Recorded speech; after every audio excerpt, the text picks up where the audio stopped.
మంచిది. మాది గోదావరి కానీ రక్షణ సువార్త సంఘం తరపున మీ అందరికీ మా వందనాలు.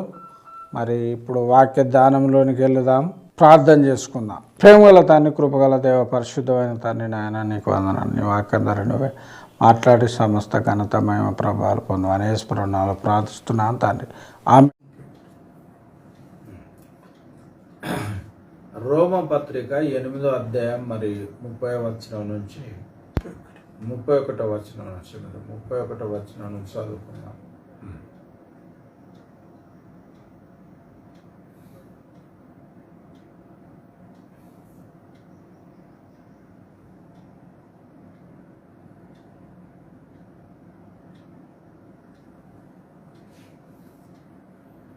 ఇట్లుండగా ఏమందుము, దేవుడు మన పక్షమున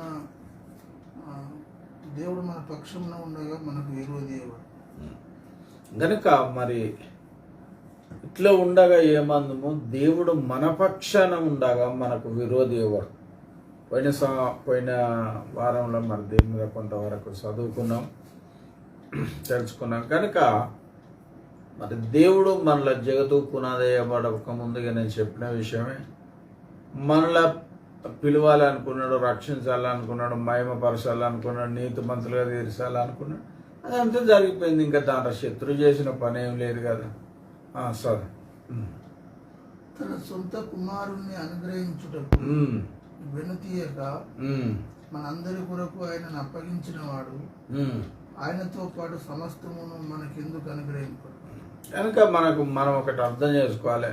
తన ప్రియకుమారుడైన యేసయ్యనే ప్రియుడు అంటే ఇష్టమైన కుమారుణ్ణి మరి అప్పగించిన దేవుడు దానితో పాటు మరి మనకు సమస్తము ఎందుకు అనుగ్రహించుతాడు కనుకనే అన్ని కలిగి ఉంటాను.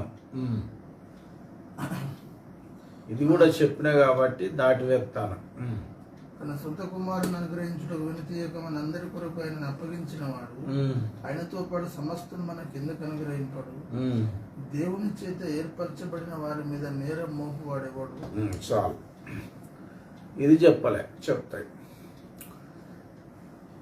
దేవుని చేత ఏర్పరచబడ్డ వారి మీద నేరం మోపుగలవాడు ఎవడు అంటే, మరి ప్రకటన గ్రంథంలో ఉంది కదా, దేవుని మన సహోదరుల మీద రేయింబగలు రాత్రి పగలు మరియు నేరం మోపొక్క అపవాది ఉన్నాడని ఉంది కదా. కానీ ఒకటి మాట ఉన్నది, కానీ చెల్లది మోపుతాడు, దేవుని దగ్గర పోయి చెప్తాడు.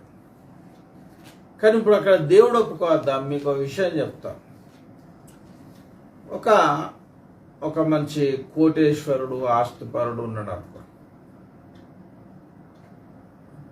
గొప్ప విద్యావంతుడు, గొప్ప సౌందర్యవంతుడు అనుకోండి,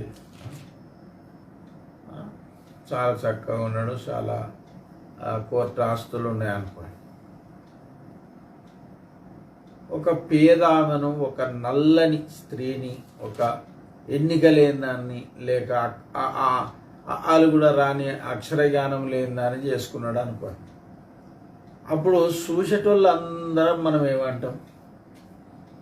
ఆమె చూడడానికి మంచిగా లేదు, ఆమెకు చదువు రాదు, పేదరా, ఇంత కోటేశ్వరుడు నేను ఎందుకు చేసుకున్నాడని అనడానికే పనికొస్తాం. కానీ ఆయన నుంచి ఆమెను విడదీయటానికి పనికొస్తామా?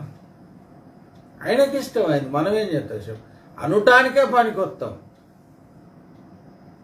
ఇప్పుడు మనం నల్లాగా ఉన్నదంటే ఆయనకు తెలియదా చేసుకున్న ఆయన నల్లాగా ఉన్నదని? మనం పేదదంటే ఆయనకు తెలియదా పేదదని? మనము ఆమెకు అక్షరజ్ఞానం లేదంటానంటే ఆమెకు ఆయనకు తెలియదా చేసుకున్న ఆయన? కనుక మనలా పాపముల నుంచి, శాపముల నుంచి ఇడిపించి రక్షించడానికే యేసుప్రభు వచ్చే.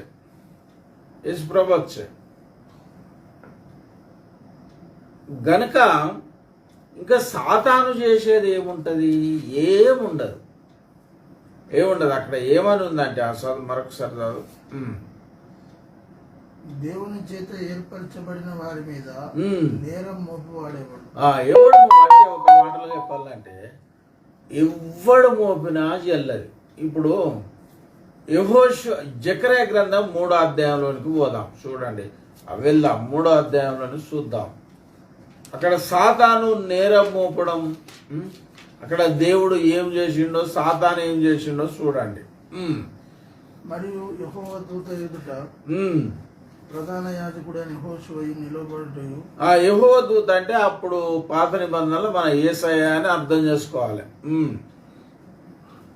యెహోషువ ఎదుట నిలబడుటయు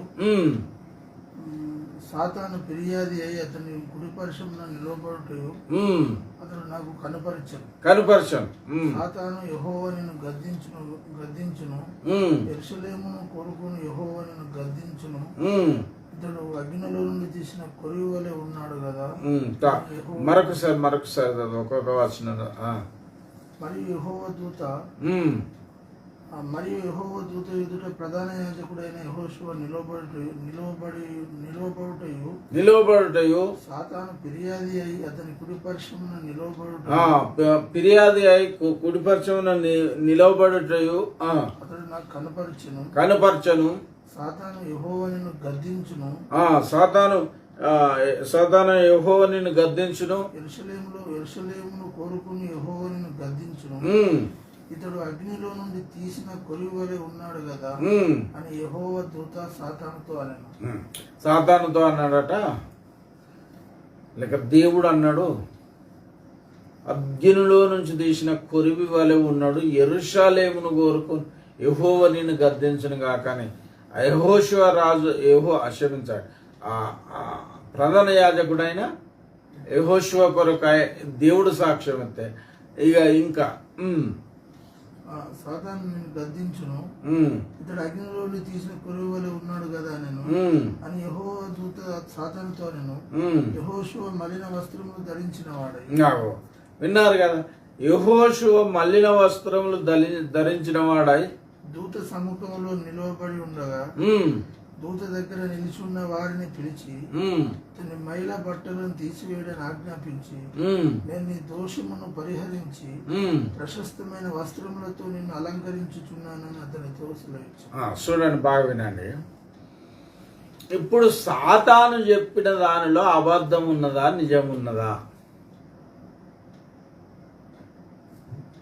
అంటే ఇప్పుడు అక్కడ మనం నిజం ఉన్నట్టు అర్థమవుతుంది. ఎందుకు అంటే అతని మలిన వస్త్రములు తీసివేసి నేను నీ దోషమును పరిహరించుచున్నాను అన్నాడు దేవుడు. అంటే ఉన్నదన్నట్టే కదా మరి దోషం ఉన్నది. మరి దోషం ఉంటే దేవుడు అలా ఎందుకు చెప్పిండంటే, దేవుడు యెహోషువను అలాగే, ఆయన ఏం పేరు, యెహోషువను అలాగ చేస్తానన్న ఉద్దేశంతో దేవుడు చెప్పిండు. అయ్యో అలాగ ఉన్నాడు కదా, ఇక నువ్వు వదిలేయి దేవా అన్నట్టు సాతానుడు చెప్పిండు. కనుక మనకు మలినమైనప్పుడు, మనలో దోషం ఉన్నప్పుడు సాతానుడు కూడా పోయి పరలోకంలో అట్టనే ఫిర్యాదు అవుతాడని, అట్టనే అక్కడ దేవుని దగ్గర వాదించుతాడని ఆ ప్రకటన గ్రంథంలో మన గురించి రాయబడి ఉన్నది. తన సహోదరుల మీద నేరం కూడా ఒకవేళ దొరికితే దేవుని కృప, దొరికితే చదువు.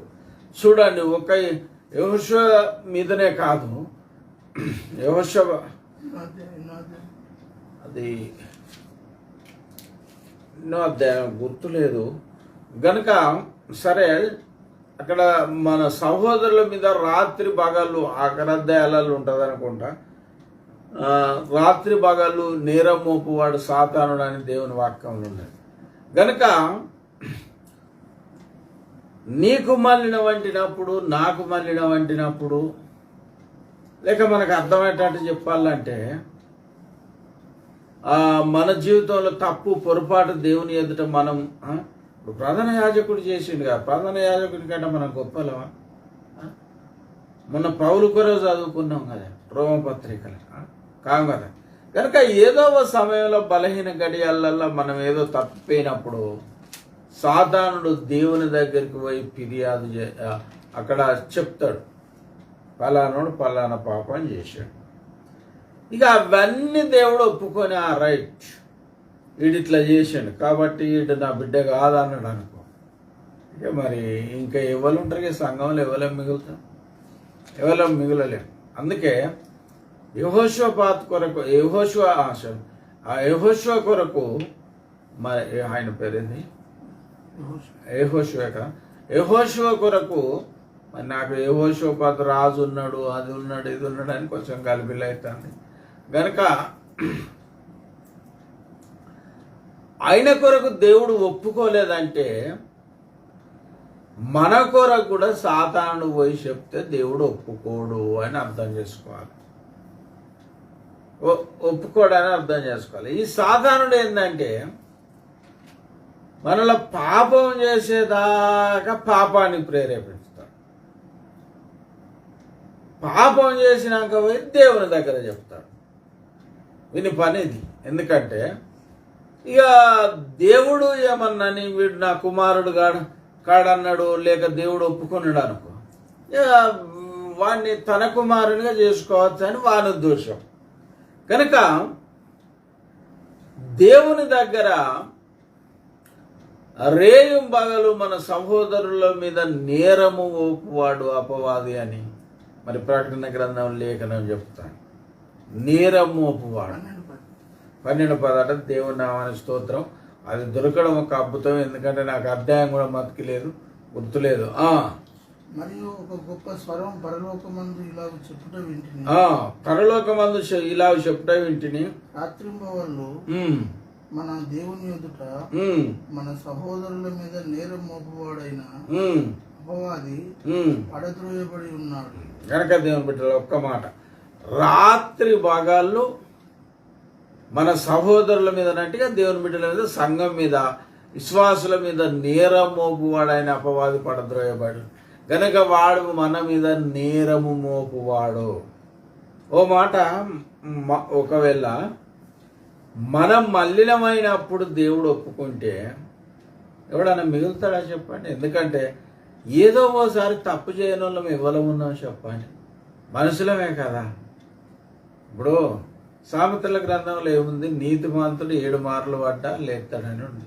అంటే నీతిమంతులు కూడా పడతారనే కదా దానికి అర్థం.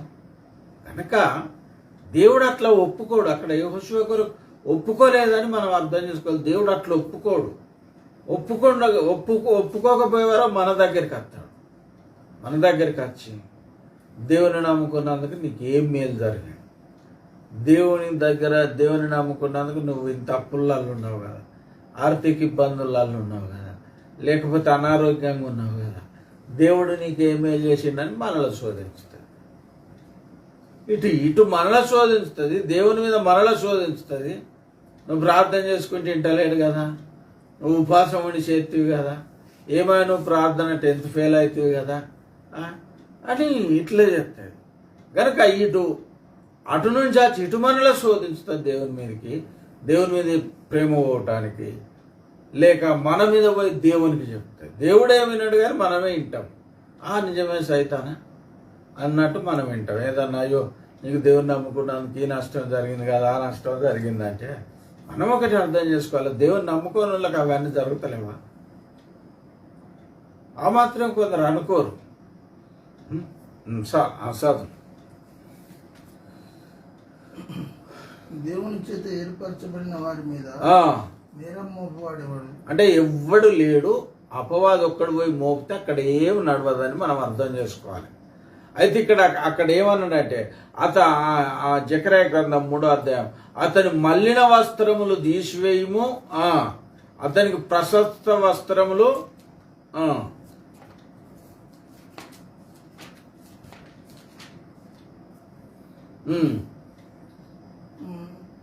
దూత దగ్గర నిల్చున్న వారిని పిలిచి ఇతని మైల బట్టలు తీసివేయడని ఆజ్ఞాపించి నేను నీ దోషమును పరిహరించి.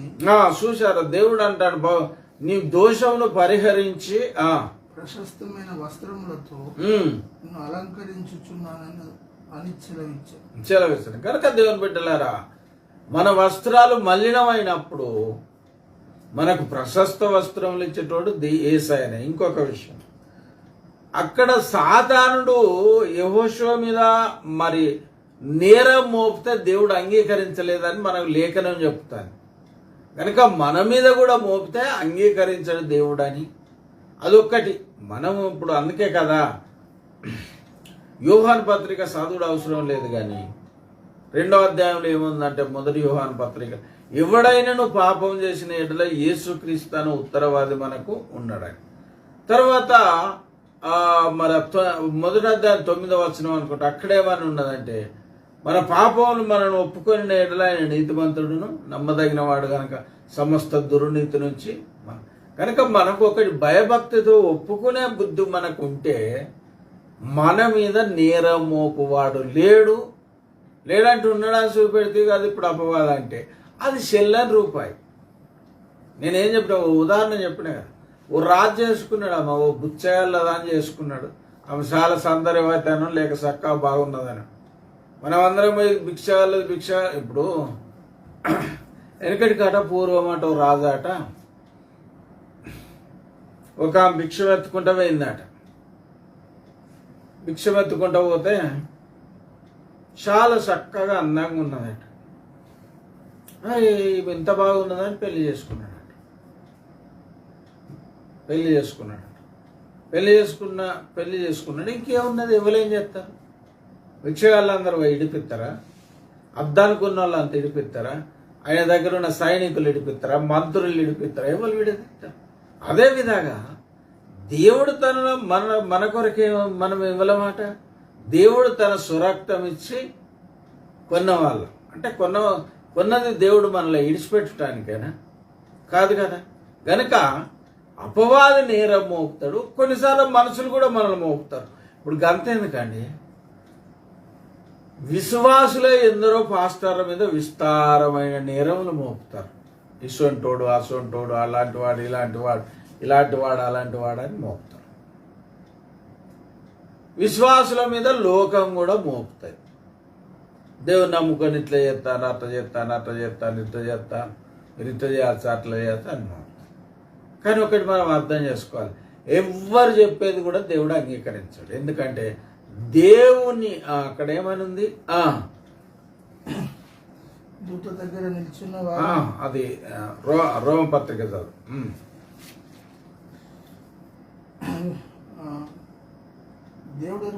దేవుని చేత ఏర్పరచబడిన వారి మీద నేరం మోపబడేవాడు, నీతిమంతులుగా తీర్చేవాడు దేవుడు. అది మరలా ఇప్పుడు యెహోషువను అక్కడ తీర్చిండా లేదా?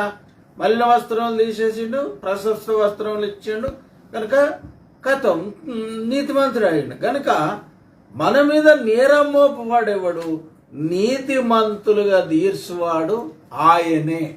కనుక దేవుని బిడ్డలారా, మనం ఒకటి అర్థం చేసుకోవాలి, మనం దేవుడు నీతిమంతులుగా తీసినందుకు నీతిమంతులం అవుతున్నాం, కానీ మనం నీతిగా ఉన్నందుకు నీతిమంతులంగా, అది మనం అర్థం చేసుకోవాలి. గనక ఎవడు ఏ నేరం మోపినా, మనుషులు మోపినా, సంఘస్థులు మోపినా, సాతానుడు మోపినా, అయ్యా తండ్రిని పోయి కాళ్ళు పట్టుకుంటే క్షమించే తండ్రి మనకు ఒక్కడు ఉన్నాడని మనం అర్థం చేసుకోవాలి. ఎవరైనా కాదే, నాకైనా కాదు దేవుడే ఆధారం, నీకైనా కాదే దేవుడే ఆధారం. కనుక మరి నీతిమంతులుగా తీర్చువాడు ఆయనకు. అంతే, నీతిమంతుడు అన్న సర్టిఫికెట్ నీకు వచ్చినాక ఇంకా సాధారణ దూతలు ఏం చేస్తారు, సాధారణుడు ఏం చేస్తాడు, నీ మీద నేరం మోపిన వాళ్ళు ఇవ్వలేం చేస్తారు చెప్పు? ఎవరేం చేయలేరు కదా, ఎవరేం చేయలేరు కదా. కనుక మనం అది బాగా అర్థం చేసుకొని నీతిమంతులుగా ఎవ్వరు నేరం మోపినా అది చెల్లని రూపాయి అని మనం అర్థం చేసుకోవాలి. ఎవరు మన మీద నేరం మోపినా, నేను చెప్తాను కదా, ఈనాడు సేవకుల మీద అట్టి మామూలు కాదు,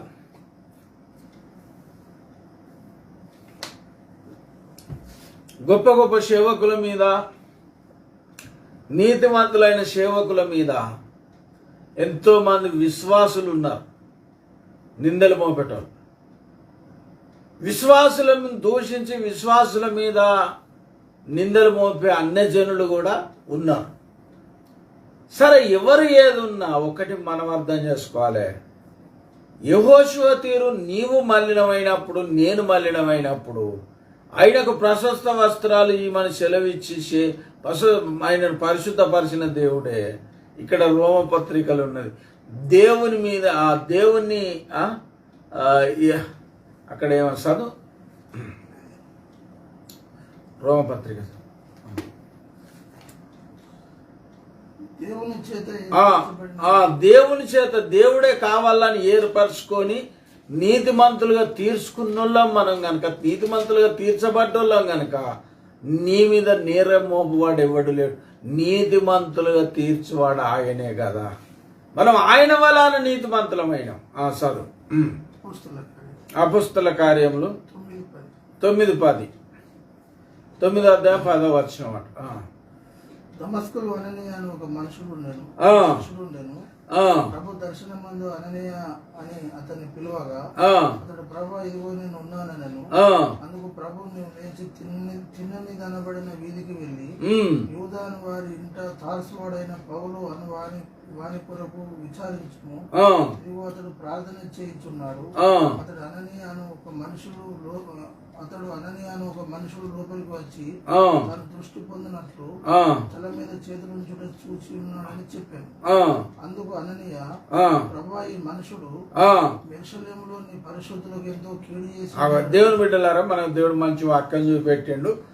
దేవునితోనే అంటాడు. మరి నిజం వాస్తవం కనుక అంటాడు. అప్పుడు ఆ భక్తుడేమో అబద్ధికుడా అంటలేడు. వాస్తవానికి పౌలు చేసిన కథ అటువంటిది. ఎంత అంటే ఒక విధంగా చెప్పాలంటే పౌలును క్షమించమని ఆ టైంలో ఒకవేళ మనమే ఆ యెరూషలేములో ఆ తరంలో పుట్టినామనుకో, నీ ముందు నా ముందు తీసుకొచ్చి నిలబెడితే మనం ఏమందు ఈయనకు ఉరి శిక్ష న్యాయము, ఈయన క్రైస్తువులు ఎందన్నో హింసించిండు, చంపిండు, బాగా అన్యాస్తుడు, బాగా కూరుడు, బాగా దోషి అని మనమైతే ఆయనకు ఉరి శిక్ష విధించుని లేక శిల్వ వేయునని చెప్పుదాం. గనుక అంత ఘోరమైనది చేసిండు కనుకనే అయ్యో దేవా, గీనను నువ్వు ఇట్లా ఎందుకు చెప్పినవన్నంత వేదన బాధ ఆ భక్తుల్లో ఉండి దేవునితోనే మాట్లాడతాడు. చదువు బాబా, అదే చదువు. అందుకని ప్రభువా, ఈ మనుషుడు యెరూషలేములో నీ పరిశుద్ధులకు ఎంతో కీడు. చూసారా దేవుని బిడ్డలారా, పౌలు అంటే ఎంతో కీడు చేసినాడు. ఒక్క మాటలో చెప్పాలంటే నరుడు ఎవ్వడు ఆయనను క్షమించలేనంత కీడు చేసినోడు. ఆయననే ఆశ్రయించుకొని తెలియక చేసింది గనక కనికరించబడితిని. ఒకవేళ అది ఎక్కడో వేరే కాడ ఉంటది, నేను హింసకుడను, దూషకుడను, హానికరుడనని ఆయనే చెప్పుకున్నాడు. ఒక్క రకమైన పాపం చేసినాడు కాదు పౌలు. ఒక రకమైన పాపం, ఒక వ్యభిచారం చేసిండన్న ప్రస్తావన మాత్రం లేదనరా. వ్యభిచారం చేసిండన్న ప్రస్తావన పౌలు రాసుకోలేదు. కానీ 1 తిమోతి 1:12 చూడండి దేవుని బిడ్డల. చూశారా బాగా ఇవనండి. ఇక ఆయన గురించి ఆయనే చెప్పుకుంటాను. ఇక అందులో అబద్ధం ఉంటుందా? ఇప్పుడు అననీయ అన్నదాన్ని ఇక అబద్ధం ఉన్నదా? చెప్పండి. నేను పూర్వం దూషకుడను. ఏమైనా దూషించడం ఆయన పని. ఇతరులను హింసపెట్టుడు, సంపుడు, హింసించుడు, హింసకుడను, ఏమైనా కీడు చేసుడే పౌలు యొక్క పని, పౌలు యొక్క స్వభావం. హానికరుడనైన నన్ను పరిచర్యకు నియమించి నమ్మకమైన వాడిగా ఎంచినందుకు నన్ను బలపరిచిన. సార్, ఇప్పుడు అది మన సందర్భం కాదు. ఇక ఈ అపుస్తల కార్యం ఉంది. తెలియక అవిశ్వాసం వలన చేస్తుంది కనికరింపబడుతుంది. ఇక ఇలాంటి వాడు హింసకుడు, దూషకుడు, హానికరుడు అయినా ఈయన కొరకు అక్కడ అన్నీ వాస్తవం చెప్తాడు. ఇక ప్రభు సమాధానం చూడండి.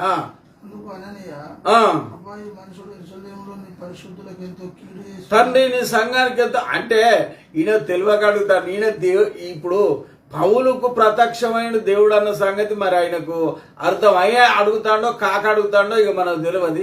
ఈయనను బొమ్మన్నాడు కూడా వాస్తవానికి దేవుడే కదా. పరిశుద్ధులకు ఎంతో కీడు చేసి ఉన్నాడని అతని గురించి అనేకుల వలన వింటిని. ఇక్కడేనో నీ నామమును బట్టి ప్రార్థన చేయవారందరినీ బంధించుటకు అతడు ప్రధాన యాజకుల వలన అధికారం పొంది ఉన్నాడని ఉత్తరం ఇచ్చాను. ఇలాంటి వాడు ఒకవేళ అననీయ నువ్వు క్షమించువని అంటే ప్రభు ఈయన్ని శిక్షించువని ప్రార్థన చేసేటోడేమో. మనమైతే అదే చేస్తాం. అందుకు ప్రభు నీవు వెళ్ళుము, అన్ని జనుల ఎదుటను, రాజుల ఎదుటను, ఇశ్రాయేలీయుల ఎదుటను నా నామం భరించుటకు ఇతడు నేను ఏర్పరచుకున్న సాధనమై. చూడు దేవుని బిడ్డలారా, అననీయ చెప్పిన మాటలు ఏమన్నా దేవుడు పట్టించుకున్నాడా? పట్టించుకున్నాడా? పూర్వం చేసిన మరి ఆనికాని అవన్నీ వాస్తవమే. దేవుని సంఘాన్ని ఎంతో హింసించిండు. నువ్వు హింసించుతున్న యేసునని దేవుడే అపొస్తల కార్యంలో ప్రత్యక్షమైండు. అదంతా మనకు కూడా తెలిసిన విషయమే. చాలాసార్లు దైవజనుల ద్వారా విన్నాం. కనుక ఇలాంటి వారిని పక్కకు పెట్టి దేవుడు అంటాడు, ఇవన్నీ పక్కకు పెట్టి ఒకటి మాట, అననీయ చెప్పితే పట్టించుకోని దేవుడు యెహోషువ కొరకు మన సాతాను చెప్తే పట్టించుకోని దేవుడు. మరి ఎవరు చెప్తే పట్టించుకుంటాడండి? ఎవరు చెప్పినా పట్టించుకోడు. ఇది మనం మొదట నేర్చుకోవాలి. దేవుడు అంటాడు, భవిష్యత్తును ఉద్దేశించి మాట్లాడుతాడు. అతడు రాజుల కొరకు ఒక మాటలో చెప్పాలంటే నమ్మకమైన పరిశుద్ధుడై రాజుల ఎదుట అధికారుల ఎదుట నా నామమును భరించుతూ ఒప్పుకుంటూ నాకు నమ్మకమైన సేవ చేయబోతుండని చెప్పిండు అనుకోరు. అంటే అప్పుడు లేకపోయినా మీకు అర్థం అవటానికి చెప్తాను. ఇప్పుడు అక్కడ అదే కదా అర్థం, కింద అర్థం. ఆ పుస్తక కార్యం వెళ్ళిపెడతాను. అనని ఏం చెప్తే దేవుని జవాబు ఎట్లున్నది చూడండి.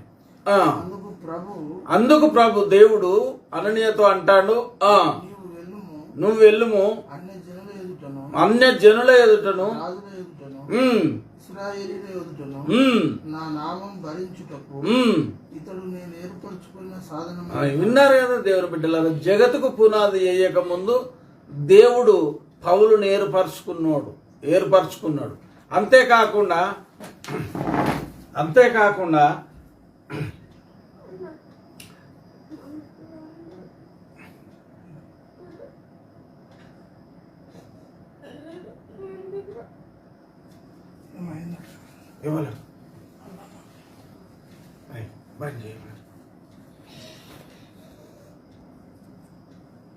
అపొస్తల కార్యములు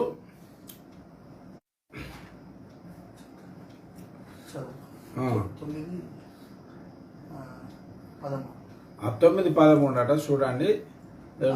కొంచెం అంత అభ్యంతరం కలిగింది, పెద్ద భయంకరమైన శోధన అయింది కనుక మరి మీరు కొంచెం అర్థం చేసుకోండి. అందుకు అననీయ చూసారా దేవుని బిడ్డ, ఈ మనుషు వాస్తవం అననీయ చెప్పేది అది సత్యం. ఇంకొక విషయం ఏంటంటే పౌలు చేసిందంత మామూలు విషయం కాదు, ఘోరమైన దుర్మార్గం పనులు చేసిన సంఘం మీద. అయినే చెప్పుకుంటాడు కదా, నేను హానికారుడను, నేను పూర్వ హింసకుడను, దూషకుడను అని అయినే చెప్పుకుంటాడు కదా. కనుక అయ్యో ప్రభాకి ఇంత ఘోరమైన వ్యక్తి. అందుకే పౌలు అన్నాడు, నేను పాపుల్లో ప్రధానుడని అన్నాడు. కనుక దేవుని బిడ్డలారా, ఇంత ఇలాంటి వాడిని పట్టుకొని ఓ దేవుడు అంటాడు, వినండి. అందుకు ప్రభు నువ్వు వెళ్ళుము అన్ని జనుల ఎదుటను రాజుల ఎదుటను ఇశ్రాయేలీయుల ఎదుటను నా నామం భరించుటకు ఇతడు నేను ఏర్పరచుకున్న సాధనమై ఉన్నాను. గనక దేవుని బిడ్డలారా, అననీయ చెప్పింది ఇక్కడ చెల్లలే. సరే బాబు, యోబు గ్రంథం చదువుతావా? యోబు స్నేహితులు యోబును ఆపత్తును చూసి, నువ్వు యథార్థవంతును అయితే, నువ్వు నీతిమంతును అయితే ఈ బాధ ఎట్లా ఇదెట్లా అని తన స్నేహితులే తన మీద నేరం మోపాను. తర్వాత ఇక్కడ సాతానుడు యెహోషువ మీద మోపినట్టుగా మనం చూసినాం. 22వ అధ్యాయం 5వ వచనం. నీ చెడుతనం గొప్పది కాదా? చూసారా, విన్నారా దేవుని బిడ్డలు? ఇప్పుడు యోబును పట్టుకొని స్నేహితులని వచ్చింది. స్నేహితులు అంటే దోషాలు కప్పాలే గాని దోషాలు మోపుతాను. నీ చెడుతనం గొప్పది కాదా? నీ చెడుతనం గొప్పది కాదా? నీ దోషములు మితిలేనివి కావా? ఏమి ఇయ్యక నీ సోదరుల యొద్ద నువ్వు తాకట్టు పుచ్చుకొంటివి. వస్త్రహీనుల బట్టలు తీసుకుంటివి. దప్పి చేత ఆయాసపడిన వారికి నీళ్ళవైతివి. ఆకలి కొనిన వారికి అన్నం పెట్టకపోతివి. బహు బలము గల మనుషులకి భూమి ప్రాప్తించును. గనుడవని ఎంచబడిన వారి దానిలో నివసించును. విధవరాలను వట్టి చేతులతో పంపివేసితివి. తండ్రి లేని వారి చేతులు విరగొట్టితివి. కావున బోనులు నిన్ను చుట్టుకొని ఉన్నవి. ఆకస్మిక భయం నిన్ను బెదిరించుచున్నది. నిన్ను చిక్కించుకున్న అంధకారం నువ్వు చూచుట లేదా? కనుక దేవుని బిడ్డలారు, ఒక్కటి నేను అది చదివిపియ గాని, యోబు అన్నాడు, నేను కుంటివానికి కాలునైతిని, గుడ్డివానికి కన్నునైతిని అన్నాడు. యోబు ఇల్లాసు ఈ దుర్మార్గులు మాట్లాడినంత పాపాత్ముడు కాడు. ఒక్కటి అర్థం చేసుకోండి, యోబే ఈ దుర్మార్గులు మాట్లాడినంత పాపాత్ముడు అయితే యథార్థవంతుడు యోబు అటువంటి వాడు ప్రపంచంలో లేడని దేవుడు ఎందుకు చెప్పిండండి? దేవుడు ఎందుకు చెప్పినట్టు అంటే దేవుడు అబద్ధం చెప్పిండా లేకపోతే యోబు స్నేహితులు అబద్ధం చెప్తారా? 29:12 చూడండి యోబు ఏం మాట్లాడతాడు చూడండి. ఆ యోబు గ్రంథము 29వ అధ్యాయం 12వ వచనం. మొరపెట్టిన దీనులను తండ్రి లేని వారిని సహాయం లేని వారిని నేను విడిపించి ఇక చూసారా ఎంత ఉపకారం చేసిండో చూడండి. నశించుటకు సిద్ధమై ఉన్న వారి దీవెన నా మీదకి వచ్చెను. విధవరాల ఉదయం సంతోషపెట్టుదును. నేను నీతిని వస్త్రముగా ధరించుకుని ఉంటును కనుక అది నన్ను ధరించెను. నా న్యాయ ప్రవర్తన నాకు వస్త్రమును పాగాయను. గుడ్డి వారికి నేను కన్నునైతిని, గుడ్డి వారికి పాదమునైతిని, దరిద్రులకు తండ్రిగా ఉంటుంది. ఎరుగని వారి వాద్యం నేను శ్రద్ధగా విచారించింది. దుర్మార్గుల దౌడ పనులు కూడా ఉంటుంది. చూసారా దేవుని బిడ్డలు ఎంత పుణ్యం చేసుకున్నవాడు, ఎంత దయగలవాడు. ఇప్పుడు ఈ మాట మన యాకోబు పత్రికలో ఉన్నదండి. యోబు యొక్క సహనం గురించి ఇంటిమి కదా, ఆయన ఎంతో జాలిను దయయు గలవాడని యాకోబు పత్రిక చెప్తాను. కనుక దేవుని బిడ్డలారా యోబంత భక్తుడు లేడని మనం మొట్టమొదటి అధ్యాయమే మొదటి వచనమే చెప్తాంది. అందుకే ఇది యాకోబు పత్రికలో కూడా పరిశుద్ధాత్మ దేవుడు రాపించిండు. యోబు అంటే ఎంతో దయ జాలి గలవాడు, యోబు యొక్క సహనం గురించి ఇంటిరి కదా అని యాకోబు ద్వారా దేవుడు రాయించాడు. 5:11 చూడండి. సహించిన వారిని ధన్యులను కూర్చున్నాము. మీరు యోబు యొక్క సహనమును గురించి వింటిరి. ఆయన ఎంతో జాలియు చూసారా కనికరమును గనుక దేవుని బిడ్డలారా యోబు అంటే దయగలిగిన ఒక తండ్రి లేని వాళ్ళకు ఒక తండ్రి లాంటి వాడు, ఒక వీధివరాలకు తండ్రి లాంటి వాడు, ఒక దిక్కు లేని వాళ్ళకు తండ్రి వంటి వాడు. ఇలాంటి వానికి ఇలాంటి బాధ వచ్చిన వాళ్ళే ఇక నేను కానిపోయిన మాటలు అంటాను. నేను కూడా అట్లనే దూషించబడ్డా. ఎప్పుడే మంచాలనే పంటడా అని నన్ను కూడా దూషించాను. నాకు కూడా ఆరోగ్యం బాగుండదు. కనుక దేవుని బిడ్డలారా ఒకటి ఆఖరకు దేవుని జవాబు దేవుడు యోబు కొరకు ఏం మాట్లాడిండో మరి అది 42వ అధ్యాయం. మరి అక్కడ ఏమంటాడంటే యోబు స్నేహితులను అంటాడు, మీరు నా స్నేహితులు నా సేవకుడని యోబు మాట్లాడినట్టు మీరు మాట్లాడలేదు అన్నప్పుడు మళ్ళా కనికరించి యోబే వారి పక్షాన ప్రార్థన చేసిండు. గనుక ఆఖరికి అత్తే తప్పు యోబు స్నేహితులది అయింది కానీ యోబుది కాలేదు దేవుని బిడ్డ. కనుక మన కొన్ని పరిస్థితులు వ్యతిరేకమైనప్పుడు, మనకు అనారోగ్యం కలిగినప్పుడు మన స్నేహితులు అనేటోళ్ళే, మనల్ని దగ్గర ఉన్నోళ్ళే, మన సంఘస్థులే మనలో దూషిస్తారు. ఇది మనం మర్చిపోవద్దు. 42 చూడండి యోబు గ్రంథం 42వ అధ్యాయం 7వ వచనం. మాటలు పలికిన తర్వాత ఆయన తేమానీయుడైన ఎలీఫజుతో ఇలాగ సెలవిచ్చను, నా సేవకుడైన యోబు పలికినట్లు మీరు నన్ను గురించి యుక్తమైనది పలకలేదు. విన్నారు కదా దేవుని బిడ్డలారా, యోబు యుక్తమైనది పలికిండు, మీరు వాళ్ళకి అంటే ఇప్పుడు ఇవ్వలసేటోళ్ళు యోబా లేకపోతే స్నేహితుల. యోబు భక్తుడని అక్కడ దేవుడు సాక్ష్యం ఇస్తాడు. తర్వాత ఆ యోబు భక్తుడని దేవుడు సాక్ష్యం ఇస్తాడు. తర్వాత యోబు స్నేహితులు చెడ్డ వాళ్ళని దేవుడు సాక్ష్యం ఇస్తాడు. ఇంకేం చెప్పిండో దేవుడు చదువు బాబు. నా కోపం నీ మీదను నీ ఇద్దరు నీ స్నేహితుల మీదను మండుచుంది. చూసారా కనుక దేవుని బిడ్డ ఎప్పటికెరక మీరు ఒక నేర్చుకొని అట్టిగా తెలియక చేయక మనం చూడలేని ఏదో మన హైదరాబాద్ నుండే సేవకుని కొరకు, లేకపోతే ఏదో కడపలో ఉండే సేవకుని కొరకు, విశాఖపట్నంలో ఉన్న సేవకుని కొరకు ఆయన మంచోడు కాదట నన్ను ఎవరో చెప్పిన మాటలు బట్టి దూషించడం మనకు క్షేమం కాదు. ఒకవేళ నువ్వు ఆ క్షేమం అనుకునే దేవుని కోపం నీ మీద మండుతుందని అర్థం చేసుకో. యథార్థవంతులను దేశించువాడు అపరాధులుగా ఎంచబడతారని లేఖనం చెప్తుంది. గనక దేవుని బిడ్డలుగా మనం బాగా అర్థం చేసుకోండి.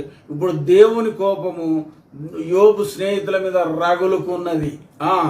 కాబట్టి 7 ఎడ్లను 7 పొట్టెలను మీరు తీసుకొని నా సేవకుడైన యోబు యుద్ధకు పోయి మీ నిమిత్తం దహన బలి అర్పింపవలను.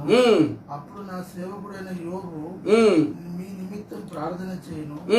మీ అవివేకమును బట్టి మిమ్మల్ని శిక్షింపక ఉండునట్లు నేను అతన్ని మాత్రమే అంగీకరించదు. దేవుని బిడ్డలారా విన్నారు కదా, నేను అతన్ని మాత్రమే అంగీకరించదు. కనుక ఇప్పుడు చూడండి, దేవుడు ఆ మాట అన్నాడు. కానీ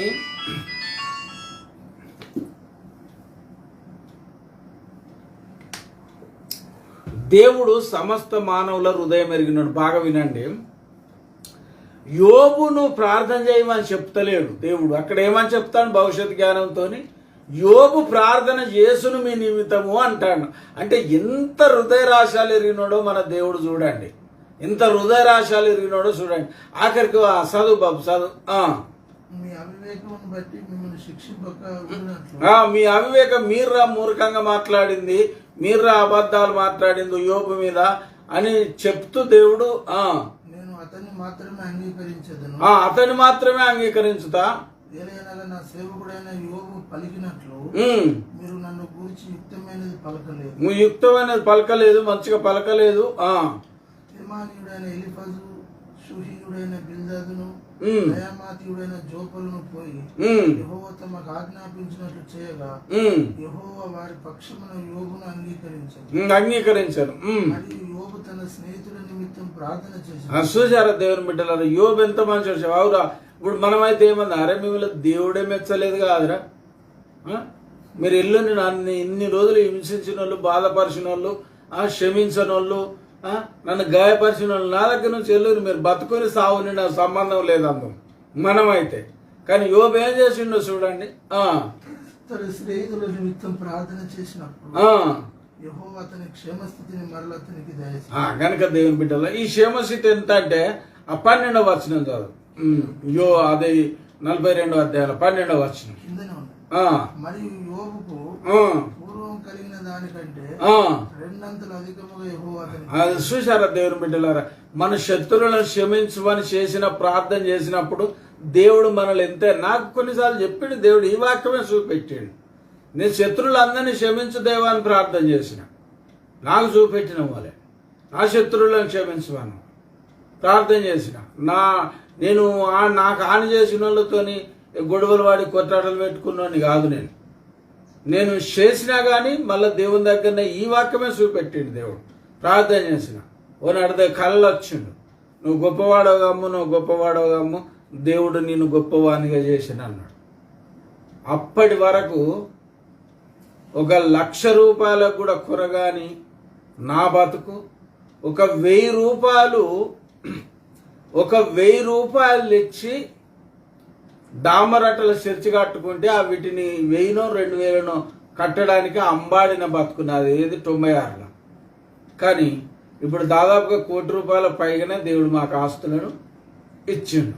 కనుక దేవుని బిడ్డలారా, మనం శత్రువులను క్షమించి ప్రార్థన చేసినప్పుడు మనల్ని దేవుడు దీవించుతాడన్న సంగతి మర్చిపోకుండా. అందుకే మనకి యేసయ్య ఏమి నేర్పించాడు? మిమ్మల్ని దూషించి వారిని శపించకుడి కానీ దీవించుడు అన్నాడు. ఏమైతుందో తెలుసా? నీ వాళ్ళని దీవిస్తే దేవుడు నిన్ను దీవిస్తాడు. ఇప్పుడు యోబు జీవితంలో జరిగింది అదే కదా. వాళ్ళని క్షమించు తండ్రి అని హృదయపూర్వకంగా మనస్పూర్వకంగా దేవుని వేడుకున్నాడు. దేవుడు అన్నాడు, బిడ్డ నువ్వు ఇంత దయ చూపెట్టినావు కదా, మరి నేను పరలోకపు తాని నేనెంత చూపెట్టాలి? ఏపో నీకు రెట్టింపు అవును కాకపోమని దేవుడు వాసికాడు. రెట్టింపు అయింది. 500 జతలు అయితే 1000. ఒక మాటలో చెప్పాలంటే మీకు అర్థం కాని విషయం చెప్తా. పిల్లలు కూడా రెట్టింపు అయినట్టే యోబుకు. ఎందుకంటే చచ్చిపోయి 10 మంది పరదేశులు ఉన్నారు, మళ్ళీ 10 మంది మళ్ళీ పుట్టారు. ఇట్లా పిల్లలు కూడా రెట్టింపు అయినట్టే. కనుక దేవుని బిడ్డలారా, మనం బాగా అర్థం చేసుకోవాలి. మన మీద ఎవ్వరు నేరం మోపినా చెల్లది. నువ్వు అనుకుంటాను ఈ సేవకుడికి ఇసుంటుడు, ఆ సేవకుడు అసుంటుడు అని చెప్పి నువ్వేం సాధించలేవు.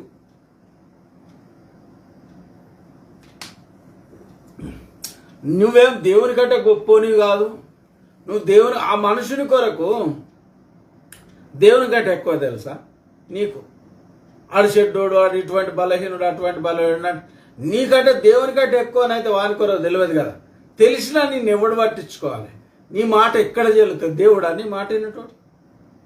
కనుక బాగా అర్థం చేసుకోండి. ఒక్కరిని శిక్షించుడైనా ఒకరిని రక్షించుడైనా అది ఆయన చిత్తం. దేవుని ఆ వాక్యంలో ఏమైనా ఉన్నదంటే, ఒకడు పడి ఉండుటనైనను ఒకడు నిలిచి ఉండుటైనను సొంత యజమానుని చిత్తమని పౌలే రాసిండు. కనుక దేవుని బిడ్డలను బాగా అర్థం చేసుకొని అనవసరమైన నిందలు మోపి ఆ సేవకుల మీద మోపి ఇంకా లేకపోతే విశ్వాసుల మీద ఎవరి మీదనో మోపడం అది మనకు అసలు క్షేమకరంగానే కాదు. ఇంకొక విషయం ఏంటంటే, నువ్వు ఏమి నింద మోపినా అది చెల్లది. కనుక పౌలు ఆ ప్రస్తావన తిత్తలేడు. ఇంకొక విషయం, బైబుల్ అటు ఇవ్వల కొరకు రాయబడ్డది. ఒకసారి తిమ్మోతి పత్రిక చదువు బాబు, అక్కడ ధర్మానుకూలంగా బోధించిన అన్నదానికి పైగా ఉంటుంది. బైబుల్ ఎవరి కొరకు రాయబడ్డదో పౌలు రాసిండు. ఇప్పుడు మంచిగా వినండి. ఇక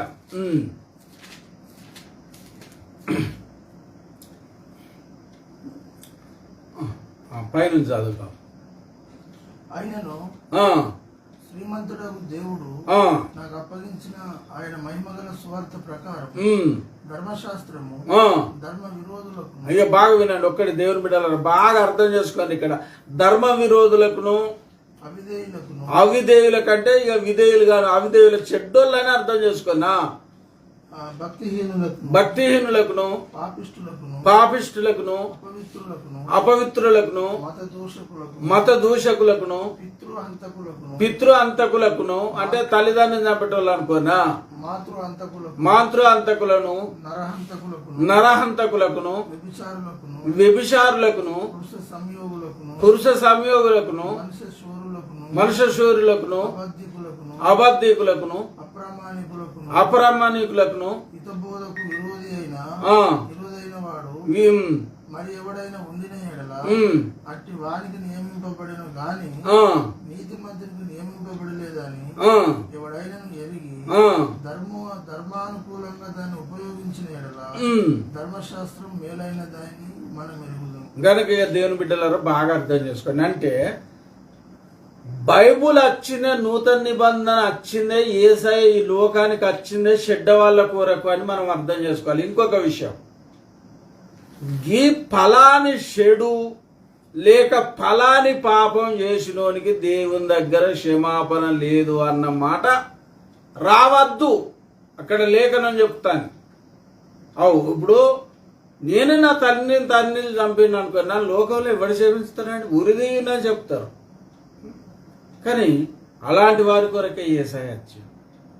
ఇప్పుడు అక్కడ మీరు చదువుకొని తర్వాత ఏముందో కనుక ఇంత నీచమైన పాపాలు చేసిన వాళ్ళ కొరకు ఒక నరహంతకుని ఎవరు క్షమిస్తారని భూలోకం ఉరి శిక్ష పడాలని కోరుకుంటారు.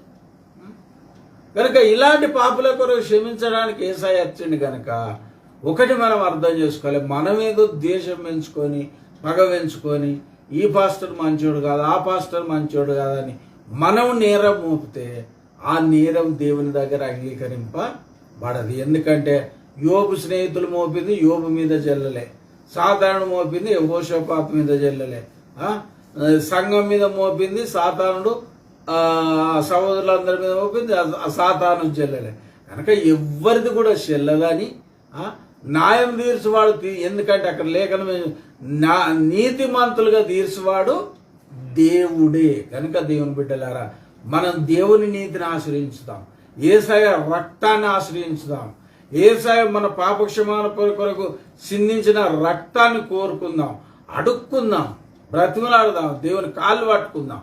ఇట్లా చేసుకోవాలి. దీన మనసుతో మనం వేడుకొని మనం ఇతర రక్షణ పొందాలి. కానీ ఏదో మనం నీతివంతులమని హెచ్చించుకొని నేను ఇన్ని గంటలు ప్రార్థన చేస్తా, ఇక అటువంటి స్వనీతి ఎవరిని రక్షించదు. ఎందుకంటే మార్కు సువార్తలో కూడా అత్తరు చూడండి, ఏమి చేయొద్దు బోధకుడు అంటే వ్యభిచారించద్దు, దొంగిలించద్దు, నరహత్య చేయొద్దు అన్నాడు.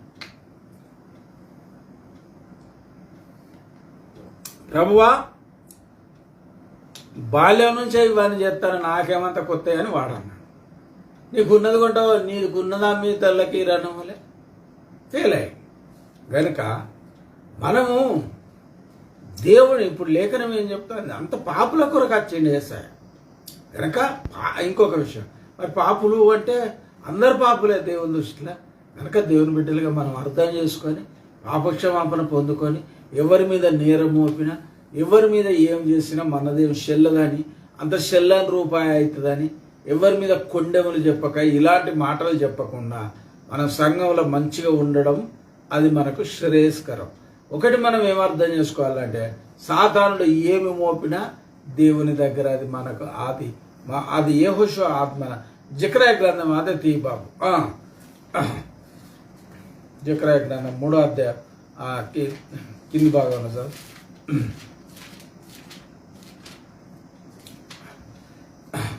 3వ అధ్యాయం. అతని దూత దగ్గర నిల్చున్న వారిని పిలిచి అతని మైల బట్టలు తీసివేయడని ఆజ్ఞాపించి నేను నీ దోషమును పరిహరించి. చూసారా, దేవుడు దోషం ఉన్నది, సాతాను చెప్పినట్టు ఉన్నది, లేదని కాదు కానీ దోషమును పరిహరించి ప్రశస్తమైన వస్త్రములతో అలంకరించుచున్నానని సెలవిచ్చాను. కనుక చూసారా, నీతిమంతునిగా తీర్చాడు. అందుకే ఇక్కడ రోమపత్రిక ఏం చెప్తానంటే రోమపత్రికలోనికి రా బాబు. రోమపత్రికలో దేవుని చేత ఏర్పరచబడిన వారి మీద నేరం మోపువాడేవాడు. విన్నారు కదా, ఎవ్వడు లేడండి, ఎవ్వడేం చేయలేడు. దేవుడు నిన్ను నన్ను రక్షించాలని తీర్మానం చేసుకున్నప్పుడు ఎవ్వడేం చేయలేడు. ఇప్పుడు సరేనా, కొన్ని బలహీనతలు నీకుంటాయి, నాకుంటాయి. మరి హోషేయ గ్రంథము అది 14వ అధ్యాయం అనుకుంటా. అక్కడ బాబు మరి కింది భాగంలో ఉంటుంది. అక్కడ దేవుడు అంటాడు, ఎఫ్రాయిము బుద్ధి లేని వాడై వృద్ధికి రాడంటాడు. అంటే ఎఫ్రాయిం బుద్ధిహీనుడు అన్న సంగతి దేవునికి తెలిసే ఉన్నది. అక్కడ ఏదో నువ్వు చెప్తే నేను చెప్తే కాదండి దేవునికి తెలిసేది. మనం ముట్టక ముందే మనకి ఎటువంటి బుద్ధులు ఉంటాయి, మనలో ఎన్ని చీకటి కోణాలు ఉన్నాయి, ఎంత పరిశుద్ధత ఉన్నది, ఎంత పాపం వెళ్తాను అన్నది దేవునికి తెలుసు. అక్కడ దేవుడా అంటాడు. అక్కడ 13వ అధ్యాయం 13వ వచనం చూడండి, హోషేయ గ్రంథం.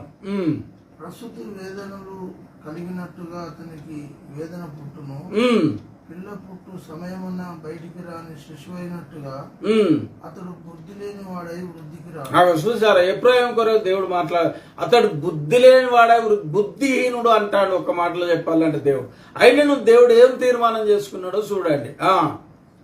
ఆయనను పాతాళ వశంలో నుండి నేను వారిని విమోచించును.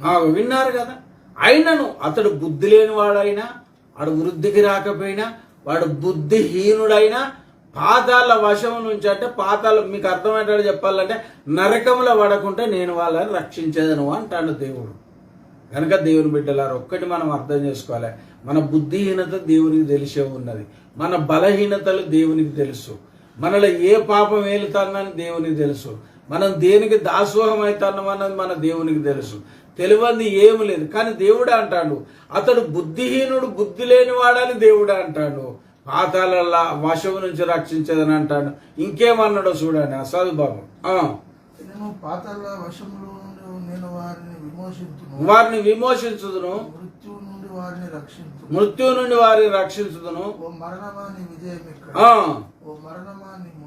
ముళ్ళెక్కడ నాకు పశ్చాత్తాపం, నేను బాధపడలేదు, రక్షిస్తాను అనుకున్నాను, దేవుడు రక్షిస్తానండి. నువ్వేం చేయలేవు, నేనేం చేయలేను, ఆఖరి కత్తి ఎవ్వరం ఏం చేయలేవు. కనుక ఆయన పశ్చాత్తాపడేటోడు కాదు, బాధపడేటోడు కాదు. కనుక దేవుని బిడ్డలారా మన బుద్ధిహీనత దేవునికి తెలిసే ఉన్నదని మనం అర్థం చేసుకోవాలి. మన బలహీనతలు దేవునికి తెలిసే ఉన్నాయని చాలా మంది వాక్యం వినరు. వాక్యంలో ఏం రాయబడ్డదో ఎరుగుండరు.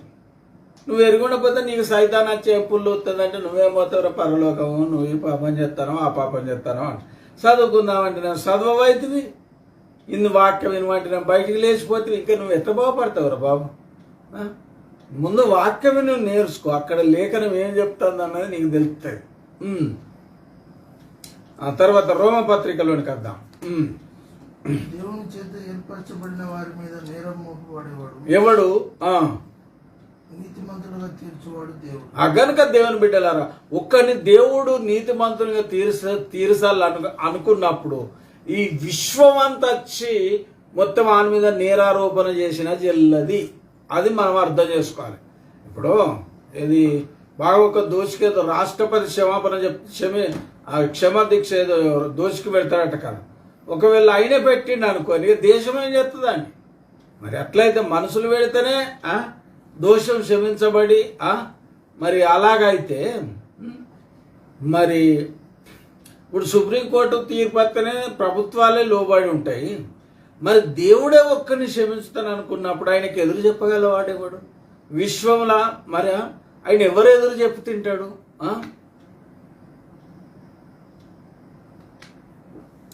కనుక మనం అర్థం చేసుకొని మన దేవుడు మన కీర్తనల గ్రంథంలో ఏమని ఉంటుందంటే ఆయన క్షమించుటకు సిద్ధమైన మనసు గలవాడని ఉంటుంది. దేవుడు మనల్ని క్షమించాలన్న ఉద్దేశమే ఉంటుంది. అయ్యా తానని మొరపెట్టుకుంటే కానీ శిక్షించాలని ఉంటే ఇక మనం ఈ భూమి మీదనే ఉండకపోతుంది వారు. కనుక మనం అర్థం చేసుకొని నీతిమంతునిగా దేవుడు తీర్చినాక నీ మీద ఎన్ని కోట్ల మంది దోషం మోపినా వేస్టే అని మనం అర్థం చేసుకోవాలి.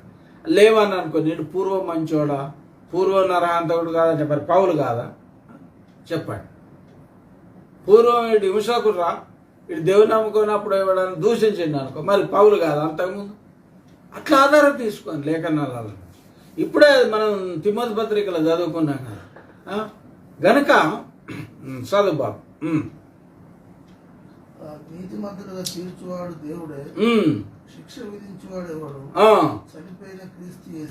గనక మీకు విషయం చెప్తా.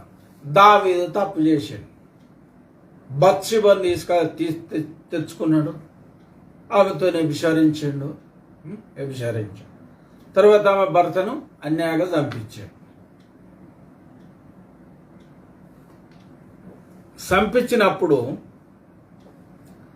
సాతానుడు దావీదుకు శిక్ష విధించనని బైబిల్లో ఉన్నదా? లేదు. మరి ఎవరు విధించినట్టు శిక్ష? దేవుడే చెప్పినారు. అప్పుడు ఏమన్నాడు తెలుసా? నీ ఇంటి వారే నీకు ఏదో అంటారు కదా, శత్రులో విరోధులు అవుతారు, నీ ఇంటి వారికి సదాకాలం యుద్ధము కలుగును అని దేవుడు అన్నాడు. కనుక దేవుని బిడ్డలారా, మనం తప్పు చేసేటప్పుడు దేవుడే మనల్ని శిక్షిస్తాడు, సాతాను కాదు. దేవుడే శిక్షిస్తాడు. ఎందుకంటే అక్కడ మరి దావీదును దేవుడే శిక్షించినట్టు దేవుని వాక్యంలో ఉంది. అక్కడ బత్షెబను స్నానం చేసే స్త్రీని చాలా చక్కటి సౌందర్యవంతురాలను చూసిండని తీసుకొచ్చుకొని విచారం చేసిండని మనకు తెలుసు. సేవకుల ధరిని ఉంటారు. తర్వాత అలా భర్తను యుద్ధం జరుగు స్థలంలో చంపించిండు. 2వ సామ్యూయేలు గ్రంథము 12వ అధ్యాయం 11వ వచనం. నా మాట ఆలకింపుము, యెహోవాకు నేను సెలవిచ్చినదేమనగా నీ ఇంటి వారి మూలముననే నేను నీకు అభయం పుట్టించు. విన్నారు కదా, చాలు, ఇది ఒక్కటి చాలు అనుకుందాం. ఇంకా కింద చదువుతావా? నువ్వు చూచుండగా నీ భార్యలను తీసి నీ చేరువనికి అప్పగించు. సరే, ఇప్పుడు వినండి. నీ ఇంటి వారి మూలంగానే నీకు అపాయం పుట్టించు. అంటే దేవుని బిడ్డలారా, కొన్నిసార్లు మనం పాపం చేసినప్పుడు దేవుడే మనల్ని శిక్షిస్తాడు. ఇంకొక విషయం, ఈ శిక్ష ద్వారా గొప్ప మేలు కూడా ఉంటుంది. ఏం మేలు అంటారా? ఈ మనం చేసిన తప్పు ఇంకా తీర్పు దినమున తీర్పులోనికి రాదు. ఇప్పుడు దావీదు వ్యభిచారం చేశాడు, ఆమె భర్తను చంపించాడు, అందుకు బదులు దేవుడు ఆయన శిక్షించాడు కనుక అది రేపు తీర్పు దినమున అది తీర్పులోనికి రాదు. ఇది ఎట్లా చెప్పగలవు అంటే, అపొస్తల కార్యంలో ఏమని ఉంటుందంటే, అక్కడ ఏమని ఉంటుందంటే, మన పాపములు తీర్పులోనికి రాకుండానట్టు మనం ఇప్పుడే శిక్షించబడుచున్నాం దేవుని చేతన అన్నట్టు లేఖనం చెప్తాంది.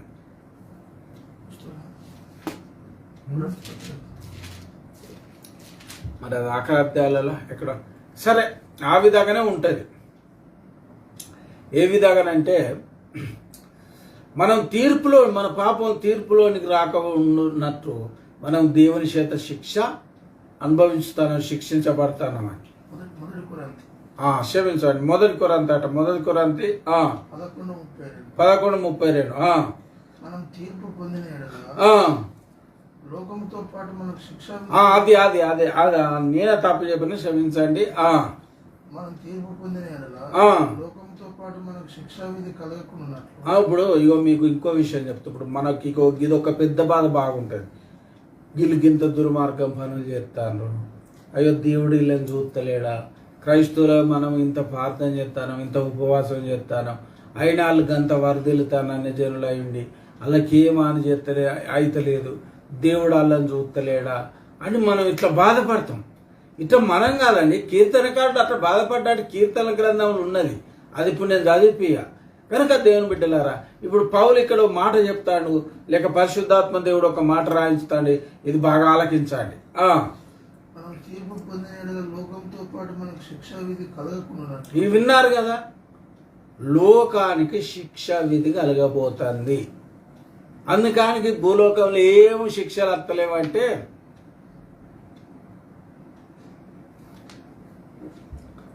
ఆడు చేసిన ఏ పాపానికి కూడా సచ్చినాక శిక్ష తప్పించుకోడు. కానీ దేవుడు మనకు వచ్చే శిక్షలు తప్పించడానికి న్యాయవంతుడైన దేవుడు కొన్నిసార్లు మనం చేసిన తప్పులకి ఇక్కడనే శిక్షిస్తాడు. లోకంతో పాటు మనకు శిక్ష విధి కలగకుండా లోకంతో పాటు మన శిక్ష విధి కలగకుండానట్టు ప్రభు చేత శిక్షింపబడుచు. ఇక విన్నారు కదా, అది అంటే దేవుడు శిక్షించడం మన మేలు కొరకే శిక్షిస్తాడు. ఎందుకంటే మనం చేసిన తప్పు రేపు తీర్పులోనికి రాదు. కనుక దేవుని బిడ్డలు బాగా అర్థం చేసుకొని, లోకం తప్పించుకోదని, మనకు తప్పుతుందని, అందుకే దేవుడు మనలా శిక్షించైనా మనకు బుద్ధి చెప్పి మనల్ని సరి చేస్తాడని మనం అర్థం చేసుకోవాలి. మనల్ని నీతిమంతులుగా తీర్చేవాడు ఆయనే, మనం తప్పు చేసినప్పుడు శిక్ష విధించేవాడు ఆయనే. నీతిమంతులుగా తీర్చువాడు దేవుడే, శిక్ష విధించువాడేవాడు చనిపోయిన క్రీస్తు యేసు. కనుక ఇంతతో ఈ పాట ఆపుదాం. మధ్యలో కొంచెం గ్యాప్ వచ్చింది. ఏది ఏమైపోయినా దేవుని బిడ్డగారు ఒక్కటి అర్థం చేసుకోండి. ఒకటి, తిమ్మోతి పత్రికను బాగా మీరు మరొకసారి చదవండి. దేవుడు పాపులను రక్షించటానికి ఈ లోకానికి వచ్చానని యేసయ్య మరి చెప్పిన సంగతి మనం ఎరుగుదాం. కనుక మనం ఎలాంటి పాపం చేసినా దేవుని దగ్గర మన పాప క్షమాపణ ఉన్నది, రక్షణ ఉన్నది. నువ్వు నమ్ముకొని చేసిన ఉన్నది, నువ్వు నమ్ముకోకముందు చేసిన పాపాలకు ఉన్నది, నమ్ముకొని పడిపోయిన పాపాలకు ఉన్నది.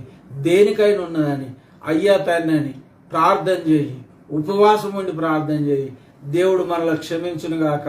మరి నీతి మార్గంలో దేవుడు మనల్ని నడిపించును గాక. ప్రార్థన చేసుకుందాం. ప్రేమగల తండ్రి, కృపగల దేవ, సర్వకృప నీది అవుతాన్ని నాయన, నీ పాదములకు వందనాలు స్తోత్రాలు చెల్లిస్తున్నాం.